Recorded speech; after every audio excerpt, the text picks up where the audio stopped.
All right, so we're gonna continue our talks on Sanyam. Mahavir says Ahimsa, Sanyam, and Tap. Ahimsa is the heart, Sanyam is like a prana that connects your heart to your body, and Tap is the body. It's kind of an understanding. Uh, Most of the people who picked up the Jainism, they started in the opposite direction. They looked at the Tap of Mahavir and they tried to figure out he must have Sanyam, which they interpreted as a control, that I want to control this sense, and then hopefully Ahimsa, nobody had any idea, and they hoped that that was the path to be taken.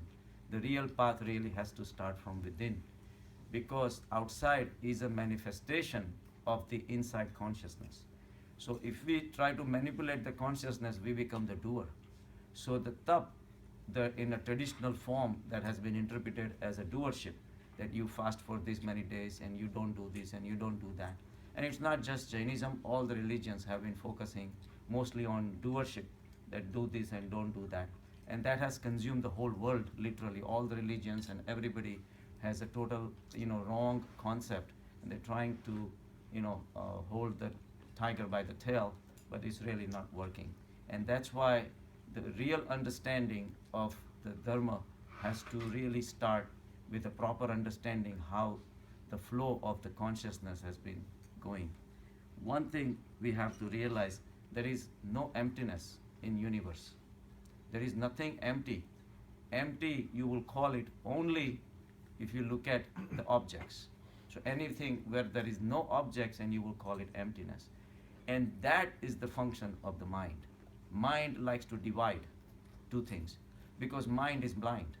Mind has to divide to understand the world. And that's where the problem comes in. So people who understood the religions of Mahavir's, the state of Mahavir or Krishna or Buddha, all they had was the mind. They had not even reached, they had not even gone within to understand the inner space. And when the inner space is not understood, the mind has to take over, because between the mind and the body, mind is the smarter. So it's like a bigger brother and the younger brother. So, but both are blind, spiritually speaking. So mind has to divide. So anytime people try to understand the religion, they say, yes, at the time of death, what happens? What happens to the Atma? And they're dividing the Atma and the body as two separate things, but it's not. For us to realize that, you have to get the taste of inner space through dhyan. So once you do the dhyan, the inner space starts becoming alive and awake. And then the differences between the inside and outside also starts dropping. So if you have like a box which is filled with chocolates, for example, you take all the chocolates away. If your eyes were only on the chocolates, now the box is empty. There is nothing there, because you are wishing the chocolates were there. But we don't realize that it is still filled with emptiness. There is a space within which nobody cares about. So if you really understand the concept that there is no emptiness in the universe, then the concept of Sanyam starts taking place. And when you put the whole universe in the context of space, becomes one of the elements, and we talk about it, space as one of the elements. We talk about the earth and water and fire and this and that, and it's more pervasive. But when we look at the world, we never take into account of the space. Space being the most abundant element in the world, in the universe, we never take into account of that. But when you take that into the account, the totality starts becoming alive. And the realization of Sanyam is not controlling the senses. And the problem is, because we try to understand everything at the mind level, and mind being the seat of five senses are the servants working for the mind, and mind just deploys its servants and tries to grasp whatever is outside. And whatever it can grasp, that's all it exists. So all the material world that can be handled by the mind becomes alive, and whatever is beyond the mind, obviously mind has no capacity to go beyond itself. And even it doesn't want to. So if you try to do the dhyan, it's going to give you thousands of different reasons to fight it itself, because to go beyond the mind is the death of the mind. And mind does not want to die. And that's where the problem comes in. So whatever lies beyond the mind it's almost impossible. But if you do with a gradual advancement, little by little, the Atma, which is this, the spiritual aspect of the whole phenomenon, starts coming out alive. And then you start, that is how you distance yourself from the mind. So once you go within, there is a big, humongous field that exists. And like I said, there is no emptiness. Whatever we call emptiness is only because of our material handling, material aspect, material way of looking at things. It is how we interpret things, because that's what we've been doing all our life. And we try to go within and they said there is nothing there. But only because we're looking for the matter, obviously it's not going to be there. So when you want to go beyond the matter, you have to remove all your concepts and you have to have a fresh look at the whole thing. And you have to be independent as an observer of the whole thing. At the observership level, then the thing starts coming out alive. And then the inner space starts becoming up. The Sanyam was the realization of this inner space. And that inner space, once it becomes alive, then within your inside, you start differentiating what the thoughts are, where the mind is, where the body is, what the thoughts are about, how the thoughts are playing around, and what is the ultimate goal. And then once you get established within, then you start realizing that there is no difference between inside and outside, but it's an inner experience. Talking about it does not make sense. But the Sanyam is the ultimate collection, holding on to the inner energy which you had been wasting on the material things. And then when the totality becomes an experience, you realize, you laugh at yourself that what was I running after? And then you start dropping, your activity starts changing. Running after the objects, people and situations starts become secondary, and holding on to your inner self starts becoming the priority of your life. So that was the definition of Sanyam, but it was very difficult for people to understand because nobody wanted to do the efforts of going within. And even now, people don't want to do the efforts to go within. But if you do, this is how the things will unfold. And ultimately, the inner and outer world will become one. And that oneness is Purnamada. That's the totality, that is the experience only. Talking does not do it. So emptiness and fullness are only the definitions of mind. When we realize there is no emptiness, there is no fullness, it's all relative words, then the experience that happens is the ultimate experience of the bliss. Once Mullah Nasruddin was walking around and one of his friends saw him, and Mullah looked very unhappy and frustrated. So he says, Mullah, what's going on? Mullah says, just don't ask me. I have tons of problems. He said, what are your problems? He says, well, my wife is having an affair with my neighbor. I can't do anything about it. This is her choice. And he says, yeah, I can understand that. And so what else? He says, my son is a drunkard. He's drinking himself to death. He doesn't want to study and all that. And I said, what else? He says, my daughter wants to marry someone I don't approve. He's from different caste and he's going to spoil my name and this and that and all that. He says, that's really tough. And what else? He says, I have a bad shoe that's like hurting me all the time whenever I walk. He says, well, out of all four, at least you can fix that. Why don't you get a proper shoe? He says, no, that's my only enjoyment. He says, what do you mean? At the end of the day, when I come home and my shoe is biting me, I take that shoe off, I get a tremendous relief. And that relief is my only sense of happiness in 24 hours. All my other 24 hours are consumed by all my major problems. So our happiness in the material world is absence of suffering that we think. And we keep on going back and forth. The totality of the experience of the totality, when that happens, there is no opposite. And that's what the goal of spirituality is, to make you experience the bliss which has no opposite. So Sanyam is a positive state of joy.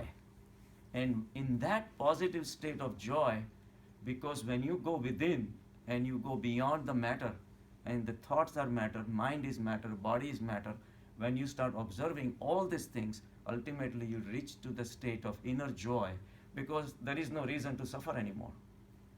There are no wives running away, and there are no children running away. There is no sufferings of day to day, which you have bypassed all these things. You have transcended all these things.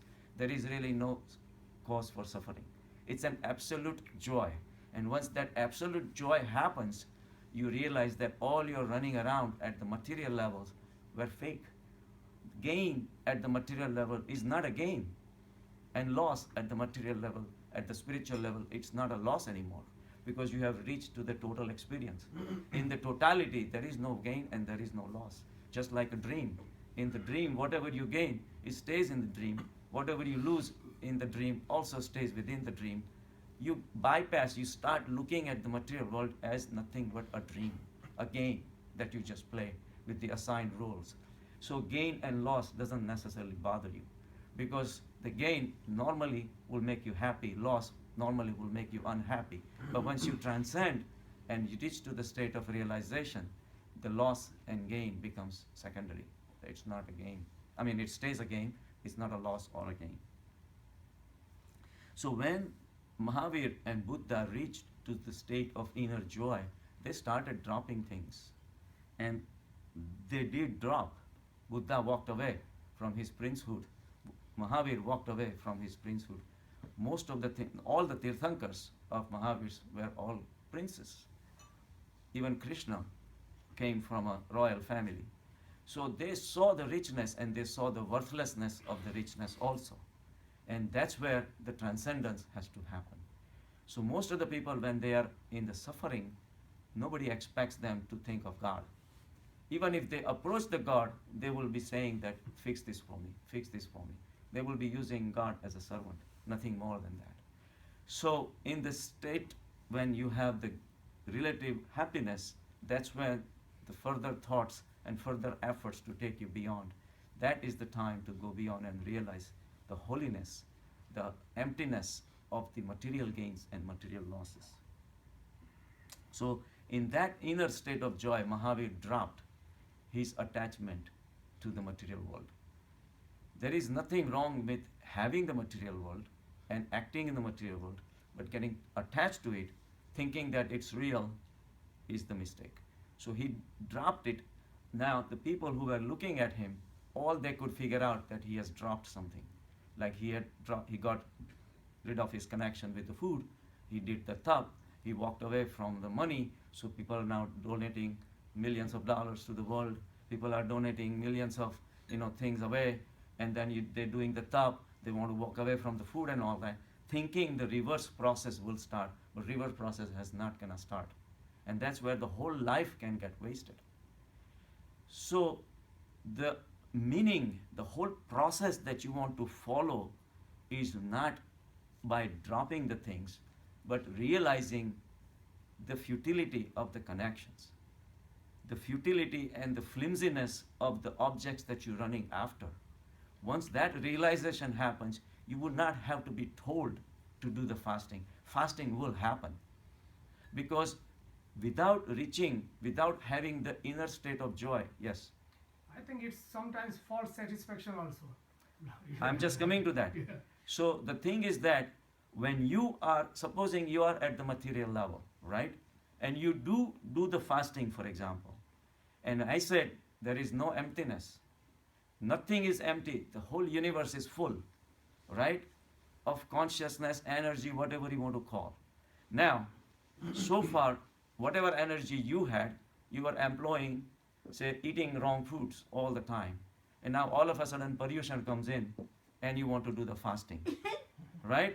So now, part of the energy that you had, now that you were saving it from eating the wrong foods, now you are saving it, but that energy will be employed because in your mentality, you were employing that energy to eat wrong foods and enjoyment. Now you're gonna have enjoyment in not eating and then making everybody know that you have done this, and then even if nobody knows, you get a satisfaction that I lost some weight and I did this and I did satisfy my dharma and all that. So it's all revolving around the material things. You're not going beyond the matter. So your inner space, whenever you don't eat, you want to fill with something. And that something becomes the recognition. Once I had gone to Franklin Township, Derasar, right? So I'm weighing, and there is a doctor from Jersey City, and him and his wife are walking, and I'm passing by, and he says, "Oh, hi, how are you?" and this and that. Chatto chale hai. He's on the sixth day of fasting, you know. So he wants to have everybody world knows that he has done the 8 days of fasting. Right. So you're not gonna stay empty even if you try. You're not gonna be able to stay empty, because whatever efforts you do and whatever you're giving up, you're gonna recompensate by getting something else, and you're not even realizing that. So the whole concept of spirituality is to reach to the infinite space where you realize your total existence, and then you have no desires left. Whether you eat or you don't eat, it doesn't matter. Whether you drink or not drink, doesn't matter. You're not eating for the pleasure of the food, you're eating for the sustenance, so that the body doesn't rebel later on. You eat when you're hungry, and you drink when you're thirsty. Simple. And then you don't have to do the extremes. So that's what Mahavir and Buddha did that, but that was somehow just not perceptible. So whenever you take the path of spirituality, you have to understand that in the path of spirituality there is nothing to drop. Even if you drop, you cannot drop it. Just like I said, there is no gain and there is no loss. Even if you drop eating the bad food, in the mind, your mind is still going to run after the food. So at the inner space is still clouded by the material world. So only true path to be taken in the spirituality is to realize the totality, is to realize your infinite nature. And when you do that, the rest just follows. So that it has to start from within. Ahimsa, Sanyam, and Tap. And then Sanyam and then Tap is going to follow after that. So Tap will be a byproduct of your inner realization that you are a complete entity. And that completeness is tough to achieve because there are obstacles which were created by us. A lot of people who reached the enlightenment were asked, what was the problem? How come you could not reach enlightenment so far? All these knots and all these things, what were they? They were all my figments of imaginations. So we imagine the bondages, and then we come out of the bondages. So there were no bondages to begin with. Because if we believe that there are bondages, then we consider the objects as responsible, somebody else as directly these bondages, this and that. But bondages are our own. And when we transcend the bondages, we realized it was our mistake. Had nothing to. Enlightenment can happen right now, at this moment. Nirvana and enlightenment and moksha and all that, these are not the imaginary places that you have to travel. And that's, people did that too, because they thought that somewhere along the line, I'm going to reach the swarg, I'm going to go to hell, this and that, and I'm going to reach nirvana. It's like a future event. Again, the material aspects, materiality, the material tendency of the mind cannot come out of it. So it creates all these futuristic events. And in that futuristic event, they waste the whole life. So it's very important on the path of spirituality. There are no efforts, non-doing. That's ultimate the way to reach. And it will happen. But again, that also should not be turned into a goal, because goal becomes futuristic, and the future brings the time element into the picture, and then you're lost. When the time comes in, you're caught into materiality. So it is tough to build up the inner resistance, inner sense of self. It's very difficult because of our thoughts, attachments, beliefs, likes, dislikes. These are all our, and people blame it on the karmas and whatever it is, but you still have to deal with it. In the present state, you have that. You have the attachment for the objects of pleasure. You are running after it. Until you realize that this is a problem, you're not going to fix it. But even there, people are clever. Oh, because of my old karmas, I have this. What can I do? All I can do is try, and God will come and fix it somehow, someday. So again, we're going back into the past and the present and the future. But we are not ready to accept the way it is. Until you accept, the positive energy will not be released, as Vijay is saying. So the positive energy to release, you have to accept the problem. And not only accept the problem, you have to accept that it's your problem and nobody else's problems. So blaming somebody else, bringing God unnecessarily into the That's picture where is the not. crux lies. Yeah, exactly. So the most important, see, spirituality is all about going within. And going within, you're within, not somebody else's within. So it's your own. And there is nobody else. There is no judge, there is no muni, there is no sannyasi, there is no God, there is nobody else. It's just you and your soul. And soul is you. Atma hi Paramatma hai. And that's the ultimate realization. You realize that all this thing, all the time, all along, I kept on identifying with the mind. Wherever the mind told me, I went. So ultimate realization has to happen that you are, that's Atma. You are nothing but Atma. And that's where the miracles happen. And then all your mistakes that were there. So people ask me, do you believe in karma theory? I said, do you believe? Yes, okay, then believe. Take from there. And nothing wrong with that either. Again, those things were introduced for the people who were at the material level. Like Vijay said, these are all just the nomenclature that's been given to the shape and the size, the shivling and all these things are ultimately to reach to a state where you bypass all these things and ultimately you become one. Nothing more than that. So that's how the world is there, and the spiritual world is a different concept altogether. Until you go within, you cannot grasp the idea. Talking about it doesn't do it, because talking has to happen at the material level. And yet people, instead of fixing their inner self, which has the power to fix the mind, which is full of vrittis and vasanas and whatever it is, without transcending the mind itself, they try to fix at the mind level. So they will do the fasting, but inside the conflict will stay, because your inner deep desires for connecting with the world, meaning the bad food, is always going to be there. It will never disappear. Because when you have the vrittis and vasanas, which is the hiranyagarbha, which is your total, where all your vrittis and vasanas are hidden, which are very in a deeper state, but you don't even know it exists, right? So you try to fix it by using the another part of the mind, that okay, I'm gonna do fasting, and that's tough, I'm gonna burn my desires.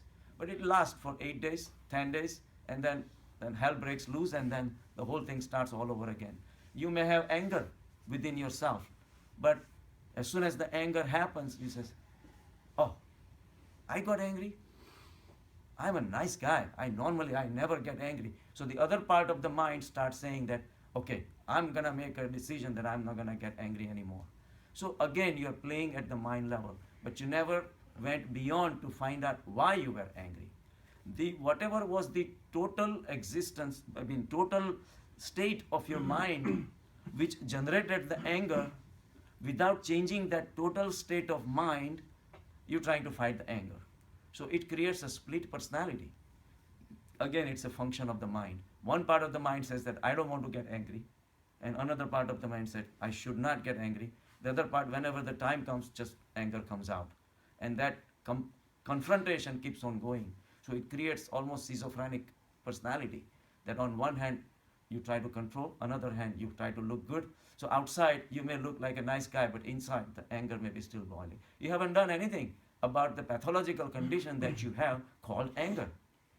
And for that you have to transcend the mind. That's why I always say the supremacy of the soul we have never accepted. And modern advancement has given us so much power that we can put the man on the moon and maybe on the Mars and all these things. So we think that everything is fixable. So we always try to utilize the mind itself, which has intelligence but not the intellect. And beyond the intellect is the kingdom of the soul we never utilize, because it's infinite. We never have faith in that, and that's why we are suffering, because there will be a lot of situations where we cannot find the solutions. So to transcend the mind is the ultimate goal of the spirituality. and realize that there is something called Atma. There is something called, it's not emptiness. Once you have connection with your inner self and you start spending more and more time, the Atma, Paramatma, whatever you call, starts becoming your friend. And then the truth starts coming in front of you. Then you would not even want to lie. You would not even want to get angry, because why would you would have gotten angry for in any situation? Either to protect your ego, somebody told you something, you angered it out, or you got angry to suppress your employee, or whatever, ultimately to gain, and whatever you were going to gain was material gains. But when you realize your spiritual existence, the gains of the material worlds are not gains anymore, because there is only one spiritual existence. At that level there is no gain or loss. And then say, why do I get angry? For what is the point? I'm not going to gain anything anyway, so what's the point in getting angry? So your inner peace gets established. You get established in a sthita prajna state. At that level, all your actions seem meaningless. Actions you do only that will benefit to maintain your positive state of energy. So Sanyam is a realization of your inner self. And Sanyam is where you hold on to your energy and see that so far energy was being wasted after these objects of pleasures, people, situations, all these things. And you realize that there is no point in letting it go and waiting. Just you hold on to yourself and you remain in a steady state. That is the meaning of Sanyam. So the question is, after you understand,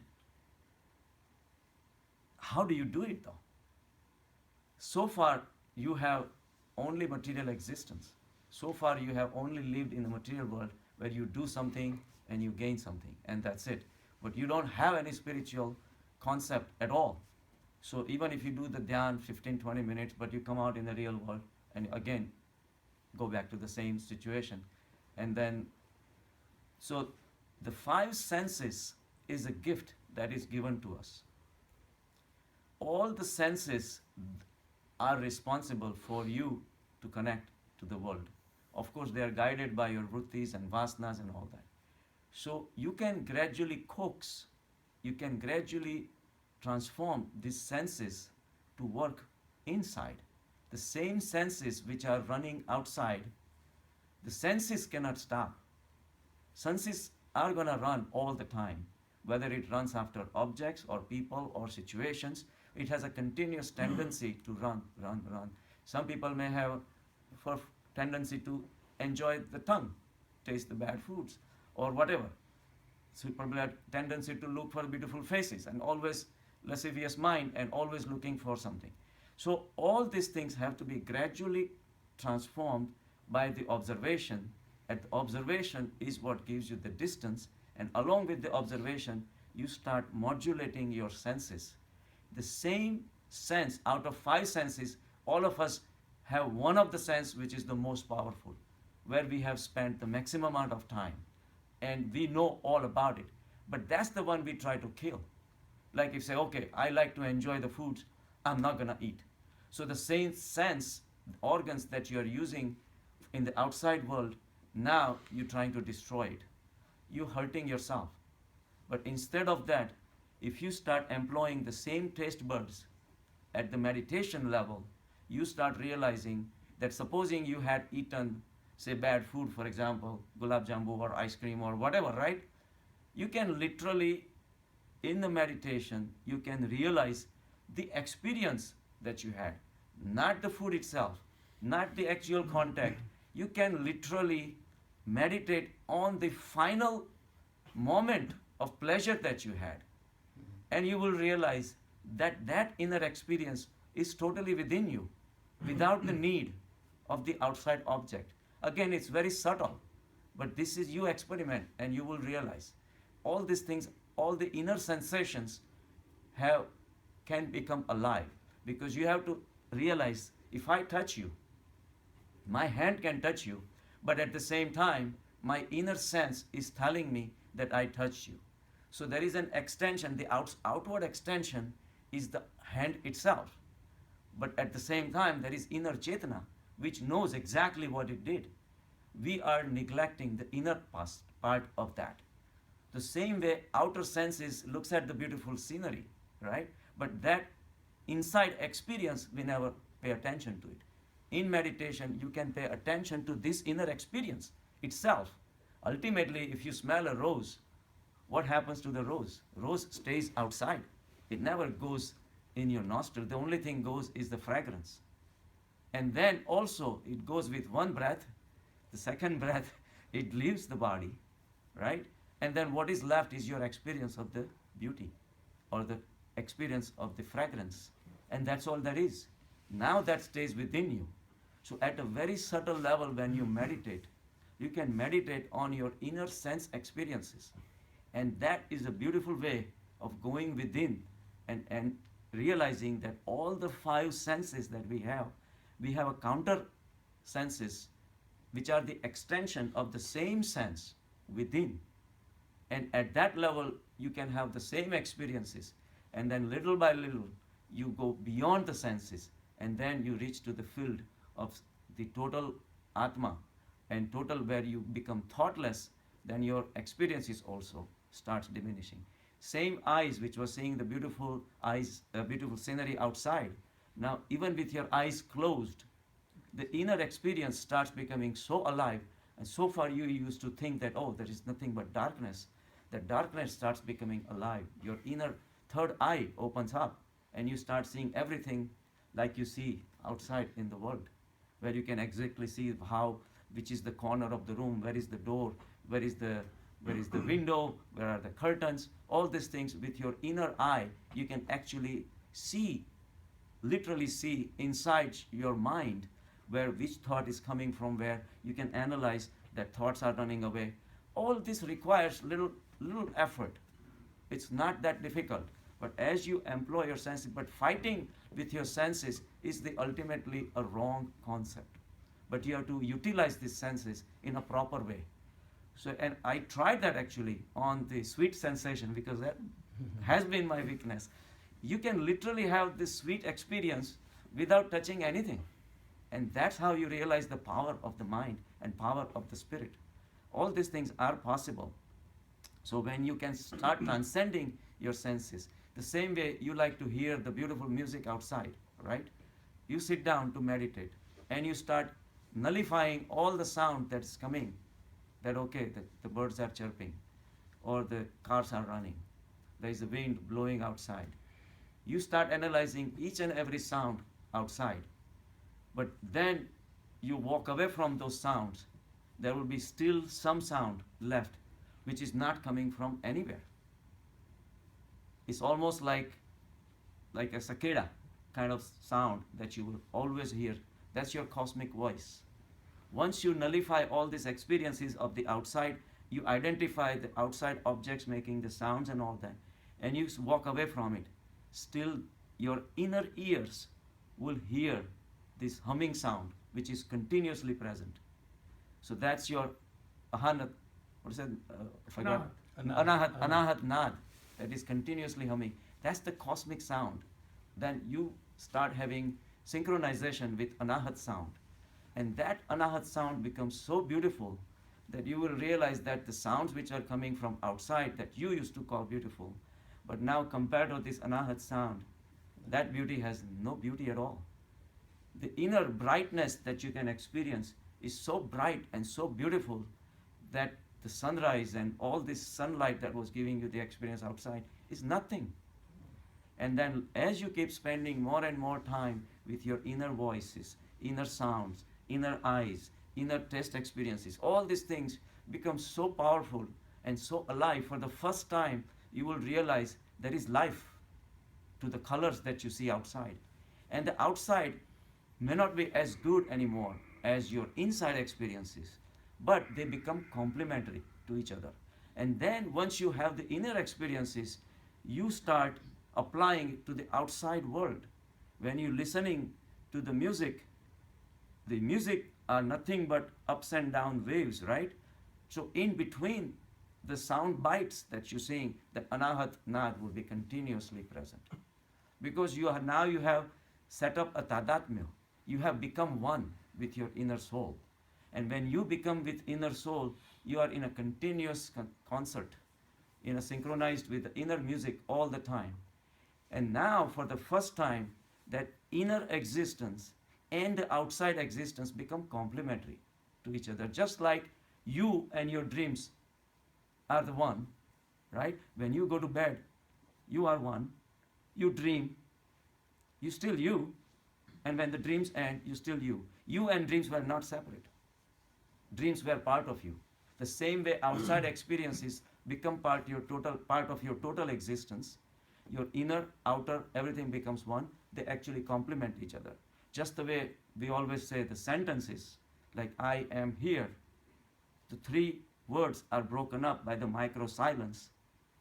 And when we suddenly realize we've been speaking so many sentences, but we never pay attention to that micro silence, which makes the meaning of the sentence. Imagine speaking the sentence without the micro silence. Would not make any sense. So silence is ultimate giver to the existence of the sentence. So for the first time, your outside experiences become complementary to your permanent state of your inner joy and the bliss. And then the whole world, the universe becomes one. So it's something to experience. It is beautiful. And as the experience keeps getting deeper and deeper and deeper, you reach to the Purnamada state. So much for today. Jai Gurudev. Boy, so hard.